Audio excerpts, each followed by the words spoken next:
Praise the Lord. இன்றைய நாளில் ஆண்டவர் சொல்ல விரும்பும் வார்த்தை, தீமைக்கு சரி கட்டுவேன் என்று சொல்லாதே, கர்த்தருக்கு காத்திரு, அவர் உன்னை ரட்சிப்பார். நீதிமொழிகள் 20:22. அன்பான தேவனுடைய பிள்ளைகளே, நம்ம கடந்து வந்த பாதையிலெல்லாம் அநேகர் நமக்கு எதிராக தீமையை தான் செஞ்சுட்டு வராங்களா? நம்ம செஞ்ச நன்மையெல்லாம் மறந்துட்டு கூட்டம் கூடி இவங்க பேரை எப்படியாவது கெடுக்கணும்னு சொல்லி நமக்கு விரோதமாய் நிறைய காரியங்களை செய்கிறாங்களா? எதை குறித்தும் நீங்கள் கவலைப்படாதீங்க. நமக்கு தீமை செஞ்சுட்டாங்களே, அவங்க வாழ்க்கையிலையும் தீமை நடக்கணும்னு சொல்லி மனசில் நினைக்கவே நினைக்காதீங்க.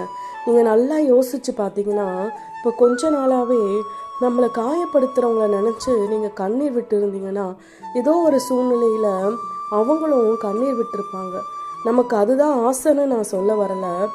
ஆண்டவர் எல்லாத்துக்குமே சரி கட்டுகிற நீதி உள்ள தேவனாக இருக்கிறாருங்க. அதனால் வருகிற நாட்களில் நமக்கு விரோதமாக யார் என்ன செஞ்சாலும் எல்லாவற்றையும் ஆண்டவர் மேலே வச்சுட்டு, என் தேவன் இருக்காரு, அவர் எனக்காய் வழக்காடுவார், தீமைக்கு சரி கட்ட அவர் இருக்கிறாரு, என்னுடைய வேலை அது இல்லைன்னு சொல்லி ஆண்டவருக்காக மட்டும் நம்ம காத்திருக்கும் பொழுது எல்லா சூழ்நிலையிலிருந்து நம்மை விடுவித்து நம்மை ரட்சிக்க தேவன் வல்லவராக இருக்கிறார்.